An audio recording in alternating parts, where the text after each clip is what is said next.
ಶನಿವಾರ ಸಂಜೆ ಆಯ್ತಾ ಬಂತು. ಚಿಲ್ಲರೆ ಕೆಲಸ ಎಲ್ಲ ಮುಗಿಸ್ಕೊಂಡು ಸರಿ 5 ಗಂಟೆ ಮೇಲೆ ಹುಡುಗರು ಏನು ಕೆಲಸ ಮಾಡ್ತಾರಂತ ಸೈಟ್ ಹತ್ರ ಹೋದೆ.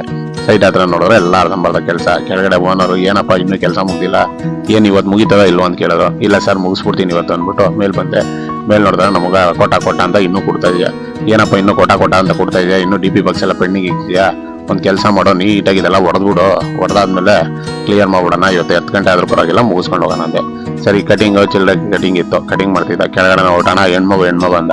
ಅಪ್ಪ ಹೆಣ್ಮಗು ಇರ್ಲಿ, ಇಲ್ಲಿ ಗಂಡ್ಮಗು ಅನ್ಕೊಂಡು ಬೇಗ ಹೊಡಿ ಅಂದೆ. ಸರಿನಾ ಆಯ್ತು ಹೊಡಿತೀನಿ. ಫ್ಲೋರಿಂಗ್ ಸ್ವಲ್ಪ ಪೈಪ್ ಕುತ್ಕೊಂತಿಲ್ಲ, ಸ್ವಲ್ಪ ಬಿಡಿಸ್ಕೊಂಡು ಪೈಪ್ ಸೆಟ್ ಮಾಡ್ಬಿಡೋಣ ಅಂತ.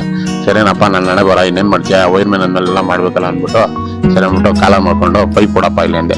ಪೈಪ್ ನೋಡಿದ್ರೆ 2 ತುಂಡು ಮಾಡಿ ಸರಿ ಕೈ ಕೊಟ್ಟ. ಅಣ್ಣ ಇದೇನಣ್ಣ ಹಿಂಗೆ ಕೊಟ್ಟಿದ್ಯಾ ಅಂದೆ. ಅಣ್ಣ ಏನೂ ಇಲ್ಲ ಅಣ್ಣ ಕುಯ್ದು ಕೊಡು ಅಂದ. ನನ್ನ ಪೈಪ್ನ ಕುಯ್ದು ಕೊಟ್ಟೆ ಅಣ್ಣ, ಅದಕ್ಕೆ ಅರ್ಧಂಬರ್ಧ ಆಗೋಯ್ತು ಅಂತ. ಸರಿ ಬಿಡಪ್ಪ ನನ್ನೇನ ಬರ, ನಾನು ಹೇಳಿದ್ದೆ ತಪ್ಪಾಯ್ತು, ನಾನೇ ಅಡ್ಜಸ್ಟ್ ಮಾಡ್ಕೊಂಡು ಕುಯ್ದೆ ಹಾಕೊಂತೀವಿ ಅಂದ್ಬಿಟ್ಟು ಪೈಪ್ ಬಿಸಾಕ್ಬಿಟ್ಟು ಸಮಕ್ಕೊಂದು 5 ಪೈಪ್ ಕಟ್ ಮಾಡ್ಕೊಂಡು ಪೈಪ್ ತೋರಿಸ್ಕೊಂಡು ಎಲ್ಲ ರೆಡಿ ಮಾಡಿದೆ. ಅಷ್ಟರಲ್ಲಿ ಕೆಲಸ ಎಲ್ಲ ಮುಗೀತು. ವೈರ್ ಎತ್ತ ಕೇಳಿದ್ರೆ ವೈರ್ ಎತ್ತಿದ್ರು. ಎತ್ಕೊಂಡು ಸೀದಾ ಕೆಳಗೆ ಬಂದು ಎಷ್ಟು ತಲೆ ಮೇಲೆ ಹಾಕೊಂಡು ಹಣ ಓಡ್ಲಾ ಅಂದ. ಇನ್ನೇನು ಮಾಡ್ತೀವಿ ನೋಡಪ್ಪ ಎಲ್ಲ ಮುಗ್ದೈತೆ, ಇಲ್ಲ ಇದ್ರೆ ಮನೆಗಿದ್ದು ಹೋಗು, ನಾಳೆ ನೀರು ಭಾನುವಾರ 90 ಹಾಕು ಪಲ್ಟಿ ಹೊಡಿ ಅಂದೆ. ಇಲ್ಲ ಅಣ್ಣ ಮನೆಗೆ ಹೋಗಿ 90 ಹಾಕ್ಬಿಟ್ಟು ನಿದ್ದೆ ಮಾಡ್ತೀನಿ ಅಂತ. ಸರಿ ಓಡ್ ಬನ್ನಿ ಅಂದ್ಬಿಟ್ಟು ಬಾಯ್